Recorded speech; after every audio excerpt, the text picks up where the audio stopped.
السلام علیکم dear parents, کیا حال ہیں آپ کے؟ امید ہے آپ سب خیر و عافیت سے ہوں گے اور اپنے وقت کو صحیح استعمال کر رہے ہوں گے۔ بہت سارے پیرنٹس مجھ سے مختلف سوالات کرتے ہیں، جیسے بچوں کے حوالے سے کہ بچوں کو کیسے کنٹرول کیا جائے، بچوں کا غصہ کیسے کنٹرول کیا جائے، بچوں کو سکھایا کیسے جائے، اور مختلف بچوں کے مسائل جو ہے وہ ڈسکس کرتے ہیں۔ عموماً دیکھنے میں یہ آتا ہے کہ ہم یہ سمجھتے ہیں کہ بچوں کو کنٹرول کرنا بالکل ویسا ہی ہے جیسے کہ کمانڈر اپنی بٹالین کو کنٹرول کرتا ہے، یا جیسے کہ ایک ٹیچر جو ہے وہ اپنی کلاس روم کو کنٹرول کرتا ہے۔ تو یاد رکھیں کہ یہ کنٹرولنگ جو ہے وہ ایسی ہونی چاہیے کہ جس کی مدد سے آپ کا اور آپ کے بچوں کا بانڈ ڈیولپ ہو، آپ کا اپنے بچوں کو بانڈ ڈیولپ ہو۔ یعنی یہ ہے کہ اگر آپ بچوں کو کنٹرول کر رہے ہیں تو ان کو ایسا نہ لگے کہ آپ ان پر حکم چلا رہے ہیں۔ جب آپ ایسا کرتے ہیں کہ حکم چلا رہے ہیں تو بچے یا تو آپ کی بات مان لیتے ہیں یا پھر نہیں مانتے۔ اگر بچے آپ کی بات مان لیتے ہیں تو اس کا مطلب یہ ہوتا ہے کہ وہ آپ کے ڈر سے، آپ کے خوف سے آپ کی بات تو مان لیتے ہیں، لیکن اندرونی طور پر وہ یہ چاہ رہے ہوتے ہیں کہ بس ادھر مما یا بابا جو ہے وہ جہاں ادھر ادھر ہوئے اور اس کے فوراً بعد جو ہے وہ اپنا کام دکھائیں۔ تو اس کے لیے ضروری ہوتا ہے کہ آپ بچوں کو اس طرح کنٹرول کریں کہ بچوں کو لگے کہ جیسے آپ نہیں بلکہ کوئی ان کا دوست انہیں کنٹرول کر رہا ہے۔ جیسے مثال کے طور پر میں اس کی مثال دیتا ہوں کہ میری بیٹی جو ہے وہ 2.5 سال کی ہے۔ میری 2.5 سال کی بیٹی بالکل اتنی ہی شرارتی ہے جتنی اس عمر کے ایکٹیو بچے ہوتے ہیں۔ وہ اپنی مستی میں سب کچھ کرنا چاہتی ہے، ہمیں اسے بہت سارے کاموں سے روکنا ہوتا ہے۔ یہی سچویشن آپ میں سے بہت سارے لوگ فیس کر چکے ہیں اور بہت سارے لوگ فیس کر رہے ہیں، اور آپ میں سے بہت سارے لوگ فیس کریں گے۔ تو ایسی صورت میں میں کیا کرتا ہوں، میں یہ کرتا ہوں کہ اس کی اٹینشن ڈائیورٹ کرتا ہوں۔ مثال کے طور پر اگر میری بچی کو موبائل چاہیے، اگر اسے موبائل چاہیے، بچے کو موبائل چاہیے، وہ موبائل سے کھیلنا چاہتا ہے، تو اور آپ چاہتے ہیں، آپ کو پتہ ہے کہ اس وقت موبائل دینا اس کے لیے مناسب نہیں ہے، اس وقت اس کو کسی اور کام میں، تو آپ فوری طور پر یہ کریں کہ کوئی ایسی چیز جس میں وہ بچہ انٹرسٹ لے۔ جیسے مثال کے طور پہ میری بیٹی کو ایکٹیو پارٹ ادا کرنے میں بہت مزہ آتا ہے پومز میں، تو میں اس کے ساتھ فوراً پومز کرنا شروع کر دیتا ہوں۔ میں اس کے ساتھ جانی جانی پوم، یا اس کے علاوہ بلبل کا بچہ، یہ چھوٹا سا مکوڑا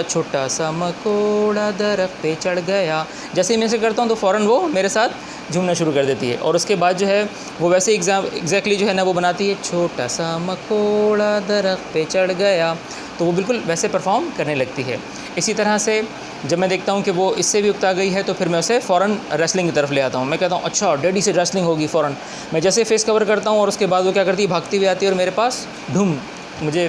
جو ہے پنچ مارتی ہے، اور اس کے بعد میں چکراتا ہوں، اور چکرانے کے بعد میں گرنے کی ایکٹنگ کرتا ہوں اور وہ خوش ہوتی ہے۔ اس ساری ایکٹیویٹی میں وہ اس موبائل کو بھول چکی ہوتی ہے کہ جس کے لیے وہ تھوڑی دیر پہلے ضد کر رہی تھی۔ تو اس کا ٹیکنیک اس کی یہی ہے، آپ سب نے بھی بالکل یہی کرنا ہے کہ بچوں کو ڈائیورٹ کرنے کے لیے پہلے یہ دیکھیں کہ آپ کے بچے کا انٹرسٹ کس چیز کی طرف ہے۔ مثال کے طور پہ اگر آپ کے بچے کا انٹرسٹ پوم کی طرف ہے، آپ کے بچے کا انٹرسٹ کسی فٹ بال کی طرف ہے، بال سے کھیلتا ہے، آپ کا بچہ جو ہے وہ کوکنگ کی طرف، یعنی سمجھ لیں کہ جو اسے کھانے پکانے کی کوئی چیز دی جاتی ہے اس طرف ہے، یا آپ کے بچے کو باہر لے کر جانا ہے اس طرف ہے، تو بچے کی اٹینشن جب آپ ڈائیورٹ کرتے ہیں تو بچہ آپ کی بات سن لیتا ہے، آپ کی بات سن کر سمجھتا ہے۔ ٹھیک ہے، تو پہلا پوائنٹ تو یہ ہو گیا، آپ نے یہ چیز شروع کرنی ہے۔ دوسری چیز یہ ہے کہ بچوں کی لائف آپ یہ سوچتے ہیں کہ بچوں کو اسکول بھیج کر ہمارا کام پورا ہو گیا، اب آدھا جو کام ہے، جو ان کی باقی کی زندگی ہے، وہ اسکول والے ڈیولپ کریں گے، جبکہ آپ کو معلوم ہے کہ ہمارے یہاں کے اسکولز کیا ڈیولپ کرتے ہیں۔ ہمارے یہاں کے اسکولز بچوں کی کاپیز ڈیولپ کرتے ہیں، اس کی بکس ڈیولپ کرتے ہیں، لیکن بچوں کا ذہن، بچوں کی نشو و نما، بچوں کی ذہنی تربیت بالکل نہیں کرتے۔ سوری ٹو سے، اس کی وجہ یہ ہے کہ ہمارے بہت سارے پیرنٹس ہی ایسا کرتے ہیں کہ جس وقت بچہ اسکول سے واپس آتا ہے تو وہ یہ نہیں دیکھتے کہ بچے نے کیا سیکھا، وہ یہ دیکھتے ہیں کہ بچے کی کاپی میں کیا کچھ آیا۔ اس کا مطلب یہ ہے کہ ان کے نزدیک بچے کی ڈیولپمنٹ یہ ہے کہ جو کچھ اس کی کاپی میں کروایا گیا ہے وہی اس نے سیکھا ہے۔ ایسا ہرگز نہیں ہے۔ بچے کی کاپی تو صرف اس کی رائٹنگ، یعنی سمجھ لیجیے کہ اس کی لینگویج کا 1/4 اور لاسٹ اسکل ہے جو ڈیولپ ہو رہا ہے، لیکن اس کی جو پوری شخصیت ہے، اس کی جو پوری ذہانت ہے، اس کا دار و مدار کسی اور چیز پر ہے، اس کا سارا دار و مدار سیکھنے سکھانے پر ہے۔ وہ ساری چیزیں جو بچہ دیکھتا ہے اور سیکھتا ہے، سنتا ہے اور سیکھتا ہے، کرتا ہے اور سیکھتا ہے، یہ ساری چیزیں جو ہیں وہ ہمارے اسکولس میں نہیں کروائی جاتی، جو کہ کروایا جانا چاہیے۔ ان دنوں ہمارے اسکول میں یہ پاسبل نہیں ہے کہ میری بیٹی ہی اس وقت جو ہے وہ فوراً آ گئی تھی، لیکن چونکہ وہ اس کو کہیں جانا تھا تو وہ چلی بھی گئی، ورنہ وہ اس وقت آپ کے سامنے آتی اور میں آپ کو دکھاتا ہے کہ اس کی ڈیولپمنٹ جو ہے وہ میں نے اس کے جو ایکسپیریمنٹس اس کے ساتھ کیے ہیں وہ کیا ہیں۔ انشاءاللہ بہت جلد یہ بھی شیئر کروں گا کہ میری بیٹی جو ہے وہ ریڈنگ میں ماشاءاللہ کتنی آگے آ گئی ہے 2.5 سال کی عمر میں، اور اسی طرح سے اس میں جو دیگر اس کی لرننگ ہے سائٹ ریڈنگ کے ساتھ ساتھ جو الفابیٹس کی ہیں وہ، اس کے طرح کاؤنٹنگ کی، وہ ساری چیزیں اس کی ڈیولپمنٹ کہاں تک پہنچ گئی ہے۔ تو اینی ہاؤ ہم بات کر رہے تھے بچوں کی، تو بچوں کو اسکولز میں وہ چیزیں نہیں کروائی جا رہی جو کروائی جانی چاہیے، اور وہ کروانا سب سے زیادہ حق بنتا ہے پیرنٹس کا، آپ کا۔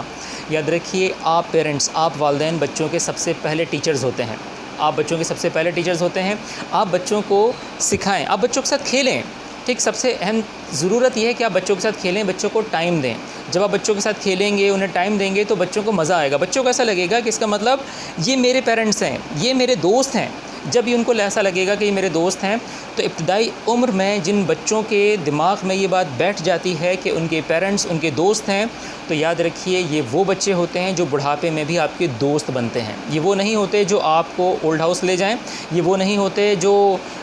بہو بیگم کے آنے کے بعد جو ہے وہ آپ کو ایک علیحدہ کمرے میں منتقل کر دیں اور بھول جائیں، بلکہ یہ وہ بچے ہوتے ہیں جو آپ کے ساتھ کھیلتے ہیں۔ یہ بالکل ایسے ایکسپیرینس ہے، جس وقت میں چھوٹا سا تھا تو میری امی میرے ساتھ جو ہے وہ آپا بوا کھیلتی تھیں، میں پورے کچن کی چیزیں جو ہے وہ نکال کر جو ہے وہ باہر ایک تخت پہ رکھ دیتا تھا، اور اس کے بعد جو ہے نا وہ ساری چیزیں میں امی کو بتاتا تھا کہ یہ میری دکان ہے، یہاں سے چیزیں خریدیں۔